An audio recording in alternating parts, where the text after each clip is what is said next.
അസ്സലാമു അലൈക്കും വറഹ്മത്തുള്ളാഹി വബറകാതുഹു. ഏറെ സ്നേഹം നിറഞ്ഞ എൻ്റെ പ്രിയ സഹോദരങ്ങളെ, വിശുദ്ധമായ ഈ ദുൽഖഅദ് മാസത്തിലെ രാവുകൾ വളരെയേറെ മഹത്വമുള്ളതാണ്. അല്ലാഹു റബ്ബുൽ ആലമീൻ ഏറെ ബഹുമാനിച്ച മനോഹരമായ ദിനരാത്രങ്ങൾ. അല്ലാഹു റബ്ബുൽ ആലമീൻ ഹുറുമത്ത് നൽകിയ പ്രത്യേകം പരിഗണിച്ച 4 മാസങ്ങളിലൊന്നാണ് ദുൽഖഅദ് എന്ന് പറയുന്നത്. അല്ലാഹു റബ്ബുൽ ആലമീൻ ഈ മാസത്തിൻ്റെ ബറക്കത്ത് കൊണ്ട് നാം ഈ ഒരുമിച്ച് കൂടിയത് നമ്മിൽ നിന്ന് സ്വീകരിക്കുമാറാകട്ടെ. എത്രയെത്ര സങ്കടങ്ങളാണ് ഓരോരുത്തരും ഓരോ ദിവസം പറയുന്നതല്ലേ. കഴിഞ്ഞ ദിവസം നമ്മൾ പറഞ്ഞു, അസ്മാ ഉൽ ഹുസ്നയാണ് എല്ലാത്തിനും മരുന്ന്. അസ്മാ ഉൽ ഹുസ്ന നമ്മുടെ കയ്യിലുണ്ടെങ്കിൽ എന്തിനാ നമ്മൾ പേടിക്കണേ? എല്ലായിടത്തും ഉപയോഗിക്കാൻ പറ്റിയ മനോഹരമായ മരുന്നാണത്. ആ അസ്മാ ഉൽ ഹുസ്നയാകുന്ന മരുന്ന് കൊണ്ട് തീർക്കാൻ കഴിയാത്ത ഒരു രോഗവുമില്ല, ഒരു ദാരിദ്ര്യവുമില്ല, ഒരു പ്രയാസവുമില്ല. എല്ലാം മാറും അസ്മാ ഉൽ ഹുസ്നയിലൂടെ. അതുകൊണ്ട് തന്നെ ഖൽബറിഞ്ഞ് ഒരു 10-20 മിനിറ്റ് സമയം മാത്രം ഒരു അസ്മാ ഉൽ ഹുസ്നയും അതുപോലെ അല്പം മദ്ഹും ചൊല്ലിയിട്ട് വേഗം നമുക്ക് ദുആ ചെയ്യണം. ഓരോ രാത്രിയും ഇൻഷാ അല്ലാഹ്, രാവിലെ സ്വബാഹുൽ ഖൈറിലാണെങ്കിൽ രാത്രിയിൽ ഈ മജ്ലിസിലൂടെ നമ്മുടെ ജീവിതത്തെ നമുക്ക് മനോഹരമാക്കിയെടുക്കണം. അല്ലാഹു റബ്ബുൽ ആലമീൻ തൗഫീഖ് നൽകി അനുഗ്രഹിക്കുമാറാകട്ടെ. ബിസ്മില്ലാഹിർ റഹ്മാനിർ റഹീം. അപ്പോൾ നല്ല നെയ്യത്തിൽ മനസ്സറിഞ്ഞ് ഞാൻ എൻ്റെ റബ്ബിൻ്റെ മുമ്പിലാണ് ഇരിക്കുന്നത്, എൻ്റെ റബ്ബിൻ്റെ നാമങ്ങളാണ് ഞാൻ വിളിക്കുന്നത്. ആ റബ്ബ് എനിക്ക് ഉത്തരം ചെയ്യും. ആരെന്നെക്കാൾ അടുത്തതിനേക്കാളും അല്ലേ, ആരെല്ലാം എൻ്റെ അടുത്തുണ്ടോ അവരെക്കാളൊക്കെ എന്നോട് അടുത്തത് എൻ്റെ നാഥനാണ് അല്ലേ. ആ നാഥൻ ഞാൻ വിളിച്ചാൽ എന്നെ തട്ടിക്കളയില്ല. എൻ്റെ റബ്ബാണ് അവരെന്നെ കൈവിടില്ല. ഉറപ്പാണ്. ആ ബോധ്യത്തിൽ നിന്നുകൊണ്ട് അസ്മാഉൽ ഹുസ്ന ചൊല്ലണം. ബിസ്മില്ലാഹിർ റഹ്മാനിർ റഹീം. യാ അല്ലാഹ് യാ റഹ്മാനു യാ അല്ലാഹ് യാ റഹീമു യാ അല്ലാഹ് യാ മലികു യാ അല്ലാഹ് യാ ഖുദ്ദൂസ് യാ അല്ലാഹ് യാ സലാമു യാ അല്ലാഹ് യാ മുഅ്മിനു യാ അല്ലാഹ് യാ മുഹൈമിനു യാ അല്ലാഹ് യാ അസീസു യാ അല്ലാഹ് യാ ജബ്ബാറു യാ അല്ലാഹ് യാ മുതകബ്ബിറു യാ അല്ലാഹ് യാ ഖാലിഖു യാ അല്ലാഹ് യാ ബാരിഉ യാ അല്ലാഹ് യാ മുസവ്വിറു യാ അല്ലാഹ് യാ ഗഫാറു യാ അല്ലാഹ് യാ ഖഹാറു യാ അല്ലാഹ് യാ വഹ്ഹാബു യാ അല്ലാഹ് യാ റസ്സാഖു യാ അല്ലാഹ് യാ ഫത്താഹു യാ അല്ലാഹ് യാ അലീമു യാ അല്ലാഹ് യാ ഖാബിദു യാ അല്ലാഹ് യാ ബാസിതു യാ അല്ലാഹ് യാ ഖാഫിദു യാ അല്ലാഹ് യാ റാഫിഉ യാ അല്ലാഹ് യാ മുഇസ്സു യാ അല്ലാഹ് യാ മുദില്ലു യാ അല്ലാഹ് യാ സമീഉ യാ അല്ലാഹ് യാ ബസീറു യാ അല്ലാഹ് യാ ഹകമു യാ അല്ലാഹ് യാ അദ്ലു യാ അല്ലാഹ് യാ ലത്തീഫു യാ അല്ലാഹ് യാ ഖബീറു യാ അല്ലാഹ് യാ ഹലീമു യാ അല്ലാഹ് യാ അളീമു യാ അല്ലാഹ് യാ ഗഫൂറു യാ അല്ലാഹ് യാ ശകൂറു യാ അല്ലാഹ് യാ അലിയ്യു യാ അല്ലാഹ് യാ കബീറു യാ അല്ലാഹ് യാ ഹഫീദു യാ അല്ലാഹ് യാ മുഖീതു യാ അല്ലാഹ് യാ ഹസീബു യാ അല്ലാഹ് യാ ജലീലു യാ അല്ലാഹ് യാ കരീമു യാ അല്ലാഹ് യാ റഖീബു യാ അല്ലാഹ് യാ മുജീബു യാ അല്ലാഹ് യാ വാസിഉ യാ അല്ലാഹ് യാ ഹകീമു യാ അല്ലാഹ് യാ വദൂദു യാ അല്ലാഹ് യാ മജീദു യാ അല്ലാഹ് യാ ബാഇസു യാ അല്ലാഹ് യാ ഷഹീദു യാ അല്ലാഹ് യാ ഹഖ്ഖു യാ അല്ലാഹ് യാ വകീലു യാ അല്ലാഹ് യാ ഖവിയ്യു യാ അല്ലാഹ് യാ മതീനു യാ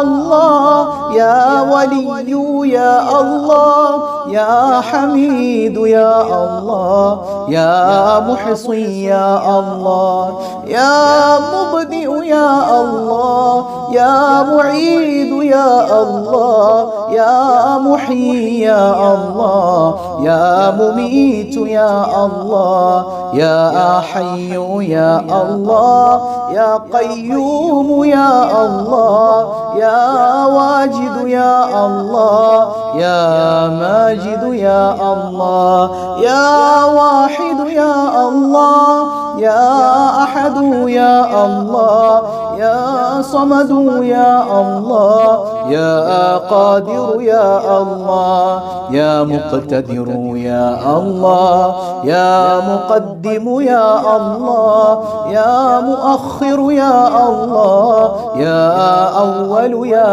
الله يا آخر يا الله يا ظاهر يا الله يا باطن يا الله يا والي يا الله يا متعالي يا الله يا بر يا الله يا تواب يا الله يا منتقم يا الله يا عفو يا الله يا رؤوف يا الله يا مالك الملك يا الله يا ذا الجلال والإكرام يا الله يا مقسط يا الله يا جامع يا الله يا غني يا الله يا مغني يا الله يا مانع يا الله يا ضار يا الله يا نافع يا الله يا نور يا الله يا هادي يا الله يا بديع يا الله يا باقي يا الله يا وارث يا الله يا رشيد يا الله يا صبور يا الله الذي لم يلد ولم يولد ولم يكن له كفوا أحد. അൽഹംദുലില്ലാഹ്, അല്ലാഹു കബൂൽ ചെയ്യുമാറാകട്ടെ. അസ്മാഉൽ ഹുസ്ന അതൊരു അത്ഭുതമാണ്. നമ്മുടെ ജീവിതത്തെ മാറ്റിമറിക്കുന്ന മനോഹരമായ മന്ത്രമാണ് അസ്മാഉൽ ഹുസ്ന. അല്ലാഹു റബ്ബുൽ ആലമീൻ ഈ ഒരു സദസ്സിലൂടെ എന്നെന്നും അസ്മാഉൽ ഹുസ്ന പതിവാക്കാൻ നമുക്ക് എല്ലാവർക്കും തൗഫീക്ക് നൽകുമാറാകട്ടെ. അസ്മാഉൽ ഹുസ്നയുടെ ബറക്കത്ത് കൊണ്ട് നമ്മുടെ മനസ്സിലുള്ള എല്ലാ പ്രയാസങ്ങളും അല്ലാഹു നീക്കി തരുമാറാകട്ടെ ഇൻഷാ അല്ലാഹ്. യാ അക്രമ ബൈത്ത് ചൊല്ലാം മനോഹരമായ ബൈറ്റാൻ. ഹബീബായ സല്ലല്ലാഹു അലൈഹി വസല്ലമ തങ്ങൾക്ക് ഏറെ ഇഷ്ടമാണ് അവിടുത്തെ മദ്ഹ് ചെയ്യൽ. മുത്തുനബി നമ്മളെ ഇഷ്ടപ്പെടണം. ഈ അസ്മാഉൽ ഹുസ്നയും ഹബീബിൻ്റെ മദ്ഹും കൂടെ വരുമ്പോൾ അള്ളാഹു തട്ടിക്കളയാതെ നമ്മിൽ നിന്ന് സ്വീകരിക്കുമെന്നുള്ള പ്രതീക്ഷയാണ് മനസ്സറിഞ്ഞുകൊണ്ട്.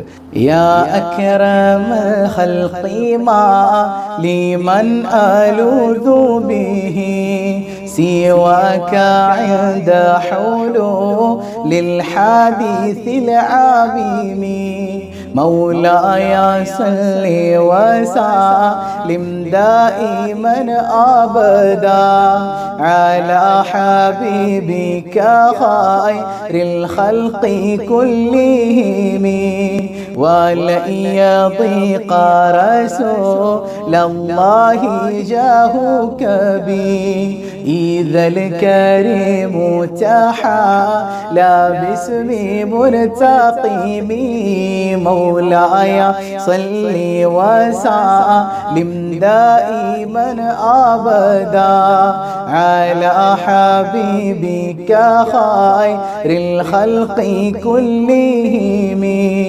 فإن من جودك دنيا وضرتها ومن علومك علم اللوح والقلم مولاي صل وسلم دائما أبدا على حبيبك خير الخلق كلهم يا نفس لا تقنطي من زلة عظمت إن الكبائر في الغفران كالأمم مولاي صلي وسلم دائما أبدا على حبيبك خير الخلق كلهم لعل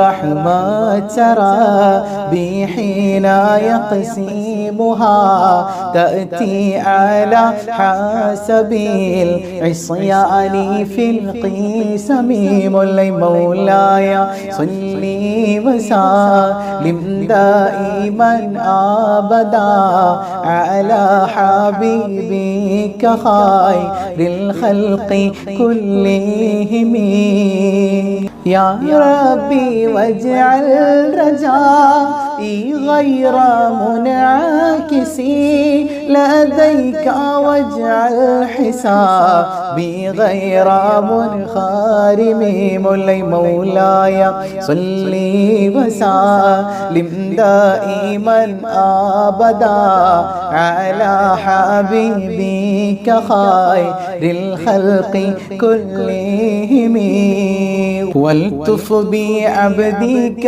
في دارين إن له صبرا متى تدعوه الأهوال ينهزمي مولاي صل وسلم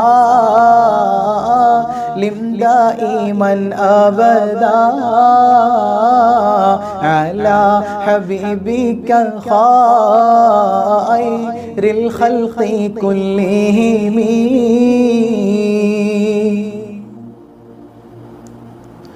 وأذن لي صحبي صلاة منك دائمتي على النبي بمول هل ومنسجمي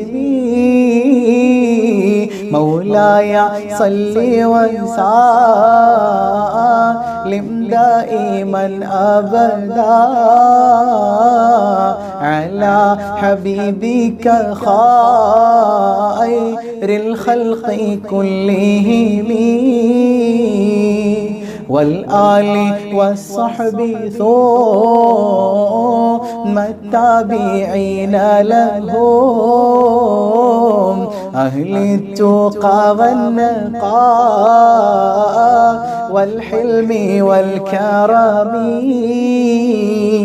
مولاي صل وسلم دائما أبدا على حبيبك خير الخلق كلهم ما رنحت عذابات الباني ريح صبا وأتراب العيسى حادي العيس بالنغم مولاي صل وسلم دائما أبدا على حبيبك خير الخلق كلهم ثم الرضا عن أبي بكر وعن عمر وعن علي وعن عثمان ذي الكرم مولاي صل وسلم دائما أبدا على حبيبك خير الخلق كلهم سعد سعيد زبير طلحة وأبي عبيدة وابن عوف عاشر الكرام مولاي صل وسلم دائما أبدا على حبيبك خير الخلق كلهم يا ربي بالمصطفى بلغ مقاصدنا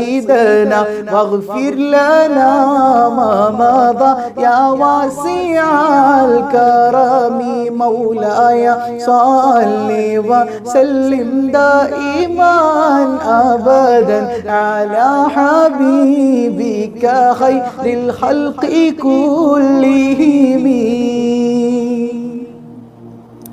അള്ളാഹു കബൂൽ ചെയ്യുമാറാകട്ടെ. അൽഹംദുലില്ലാ, നമ്മളങ്ങനെ അസ്മാഉൽ ഹുസ്നയും അഷ്റഫുൽ ഖൽഖ് സല്ലല്ലാഹു അലൈഹി വസല്ലമ തങ്ങളുടെ മനോഹരമായ ബുറുദയിലെ വരിയും ചൊല്ലി അൽഹംദുലില്ലാ. അള്ളാഹു സ്വീകരിക്കട്ടെ. ഒരുപാട് മുറാദുകൾ പലരും പറഞ്ഞിട്ടുണ്ട്, പ്രത്യേകം ദുആ കൊണ്ട് വസിയ്യത്ത് ചെയ്തിട്ടുണ്ട്. നമ്മുടെ മനസ്സിലുള്ള മുറാദുകൾ കമന്റിലൂടെ നമ്മൾ ടൈപ്പ് ചെയ്തു വെച്ച മുറാദുകൾ എല്ലാം അറിയുന്ന നാഥൻ എല്ലാം ഹാസിലാക്കി തരുമാറാകട്ടെ. അൽഹംദുലില്ലാ അൽഹംദുലില്ലാഹി റബ്ബിൽ ആലമീൻ. اللهم صل على سيدنا محمد وعلى آل سيدنا ومولانا محمد. أرحم الراحماയ റബ്ബനാ, ഈ സദസ്സ് നീ കബൂൽ ചെയ്യണേ റഹ്മാനേ. പടച്ചവനെ, നിന്റെ അസ്മാഉൽ ഹുസ്ന ചൊല്ലിയതും അഷ്റഫുൽ ഖൽഖായ റസൂലുള്ളാഹ് സല്ലല്ലാഹു അലൈഹി വസല്ലമ തങ്ങളുടെ മദ്ഹുകൾ ചൊല്ലിയതും നീ ഞങ്ങളിൽ നിന്ന് ഖബൂൽ ചെയ്യണേ അല്ലാഹ്. വിശുദ്ധമായ ഈ മാസത്തിലെ മനോഹരമായ രാവിൽ നിന്റെ മുന്നിലേക്ക് ഉയർത്തുന്ന കരങ്ങളെ നീ ഖായിബാക്കല്ലേ അല്ലാഹ്. സങ്കടങ്ങളേറെയുണ്ട് അല്ലാഹ്, പ്രയാസങ്ങളേറെയുണ്ട് അല്ലാഹ്. ഈ സദസ്സിന്റെ ബറക്കത്ത് കൊണ്ട് നീ ദൂരീകരിക്കണേ റഹ്മാനേ, സമാധാനമേകണേ അല്ലാഹ്. കുടുംബ പ്രശ്നങ്ങൾ പറഞ്ഞവർ, ജീവിതം മതിയായി ഉസ്താദേ എന്ന് പറഞ്ഞവർ എല്ലാം അറിയുന്ന നാഥാ, എല്ലാവരുടെയും പ്രയാസങ്ങൾ നീ അകറ്റണേ അല്ലാഹ്. സ്വസ്ഥത നൽകണേ അല്ലാഹ്. സമാധാനത്തോടെ കിടന്നുറങ്ങാൻ നീ തൗഫീഖ് നൽകണേ അല്ലാഹ്. എത്ര രോഗികളാണ്, പലരും ഹോസ്പിറ്റലുകളിലാണ്. സർജറി കഴിഞ്ഞവരുണ്ട്, സർജറിക്ക് തയ്യാറെടുക്കുന്നവരുണ്ട്. എല്ലാവർക്കും ആജിലും കാമിലുമായ ശിഫാ നീ നൽകണേ അല്ലാഹ്. നീ ശിഫാ നൽകണേ അല്ലാഹ്. യാ റബ്ബനാ, ഞങ്ങളെ നീ തളർത്തിക്കളയല്ലേ അല്ലാഹ്. കിടന്ന കിടപ്പിൽ മലമൂത്ര വിസർജനം നടത്തുന്നൊരവസ്ഥ നൽകല്ലേ അല്ലാഹ്. സ്വന്തം സന്താനങ്ങൾ പോലും അറപ്പോടെ വെറുപ്പോടെ നോക്കുന്ന അവസ്ഥ നൽകല്ലേ അല്ലാഹ്. പൊന്നുമക്കൾ ഞങ്ങളുടെ പ്രതീക്ഷകളാണ് അല്ലാഹ്. നന്നാക്കണേ അല്ലാഹ്, നേർവഴിയിൽ നടത്തണേ അല്ലാഹ്. എല്ലാ മേഖലകളിലും വിജയം നൽകണേ അല്ലാഹ്. നീ വിജയം നൽകണേ അല്ലാഹ്. യാ റബ്ബനാ യാ റബ്ബനാ, മാതാപിതാക്കളോട് അദബുള്ള മക്കളാക്കണേ അല്ലാഹ്. ഉമ്മാടെയും ഉപ്പാടെയും കഴുത്തിന് കയറി പിടിക്കുന്ന മക്കളാക്കല്ലേ അല്ലാഹ്. യാ റഹ്മാനു യാ റഹീം, മക്കളില്ലാത്ത എത്രയോ സഹോദരങ്ങൾ നെഞ്ചു നീറുകയാണ് അല്ലാഹ്. സ്വാലിഹീങ്ങളായ സന്താനങ്ങളെ നീ നൽകണേ അല്ലാഹ്. നീ നൽകണേ അല്ലാഹ്. നീ അല്ലാതെ ആരാണ് റബ്ബേ ഞങ്ങൾക്കുള്ളത്? നിന്റെ അസ്മാഉൽ ഹുസ്നയുടെ ബറക്കത്ത് കൊണ്ട് ആരംഭപ്പൂവായ റസൂലുള്ളാഹ് സല്ലല്ലാഹു അലൈഹി വസല്ലമ തങ്ങളുടെ മദ്ഹിന്റെ ബറക്കത്ത് കൊണ്ട് നീ നൽകണേ അല്ലാഹ്. ഗർഭിണികളുണ്ട് റബ്ബേ, ഒരു കുഞ്ഞിനായി കാത്തിരിക്കുകയാണ്. എല്ലാ പ്രയാസങ്ങളും നീക്കി സുഖപ്രസവം നൽകണേ അല്ലാഹ്. പലവിധ പ്രയാസങ്ങളും ഉണ്ടെന്ന് പ്രത്യേകം അറിയിച്ചവരുണ്ട് റബ്ബേ. പ്രയാസങ്ങളെല്ലാം അകറ്റണേ അല്ലാഹ്. നീ അകറ്റണേ അല്ലാഹ്. യാ റബ്ബനാ യാ റബ്ബനാ, പടച്ചവനെ, കടങ്ങൾ കൊണ്ട് നട്ടം തിരിയുന്നവരുടെ കടങ്ങളെല്ലാം ഏറ്റെടുക്കണേ അല്ലാഹ്. തൊഴിലുകളിൽ ബറക്കത്ത് നൽകണേ അല്ലാഹ്. കടക്കാരനായി മരിപ്പിക്കല്ലേ അല്ലാഹ്. പടച്ചവനെ, പ്രവാസികളുണ്ട്, ഖൈറും ബറക്കത്തും നൽകണേ അല്ലാഹ്. യാ റബ്ബനാ യാ റബ്ബനാ, വീടില്ലാത്തവർക്ക് ഖൈറായ ഭവനം നീ നൽകണേ അല്ലാഹ്. സിഹർ കൊണ്ട്, കണ്ണേറ് കൊണ്ട് നെട്ടോട്ടമോടുന്നവർ എല്ലാം ബാത്തിലാക്കണേ അല്ലാഹ്. എല്ലാ പൈശാചികതകളിൽ നിന്നും കാവലേകണേ അല്ലാഹ്. സിഹർ ജീവിതം നശിപ്പിച്ചവരെത്രയാണ് റബ്ബേ, എല്ലാവർക്കും നീ സമാധാനം നൽകണേ അല്ലാഹ്. അർഹമുർ റഹീമായ റബ്ബേ, നീ ഞങ്ങൾക്ക് എത്രയോ അനുഗ്രഹങ്ങൾ ചെയ്തു അല്ലാഹ്. തിരിച്ച് നന്ദികേടല്ലാതെ ഞങ്ങൾ ചെയ്തിട്ടില്ല അല്ലാഹ്. പടച്ചവനെ, നിനക്ക് നന്ദി ചെയ്യാനുള്ള തൗഫീഖ് നൽകണേ അല്ലാ. പടച്ചവനെ ഞങ്ങൾ ഈമാൻ കുറഞ്ഞവരാണ് റബ്ബേ. കരുണക്കടലായ നാഥ, ഞങ്ങൾ നന്ദി കേട് കാണിച്ചത് കൊണ്ട് നീ ഞങ്ങൾക്ക് നൽകിയത് തിരിച്ചെടുക്കല്ലേ അല്ലാ, നീ തിരിച്ചെടുക്കല്ലേ അല്ലാ. അർഹമുർറാഹിമായ കരുണക്കടലായ റബ്ബേ, എല്ലാ ദിവസവും സ്വബാഹുൽ ഖൈറിൽ പങ്കെടുത്ത് ആദ്യമായി ഞങ്ങൾ പറയുന്നത് അൽഹംദുലില്ലാഹ് എന്നാണല്ലോ അല്ലാ. സ്വബാഹുൽ ഖൈറിന്റെ അഹ്ലുകാരെ നീ ചേർത്തു പിടിക്കണേ അല്ലാ, നീ അവരെ ചേർത്തു പിടിക്കണേ അല്ലാ.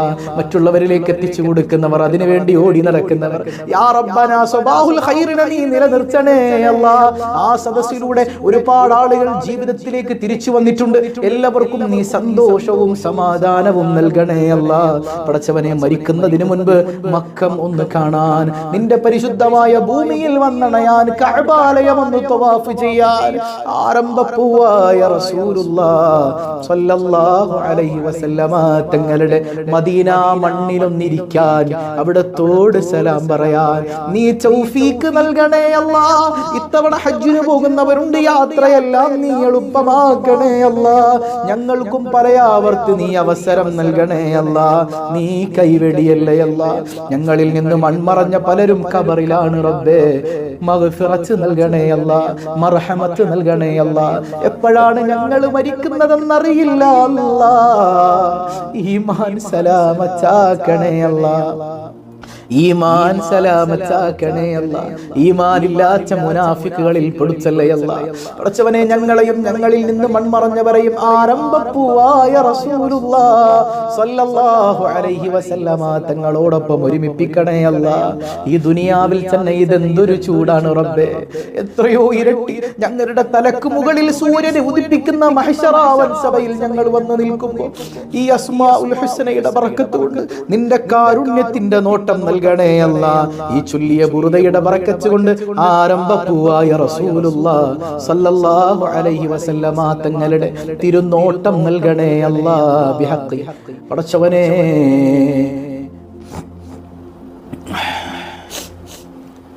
ربنا آتنا في الدنيا حسنة وفي الآخرة حسنة وقنا عذاب النار آمين برحمتك يا أرحم الراحمين والحمد لله رب العالمين.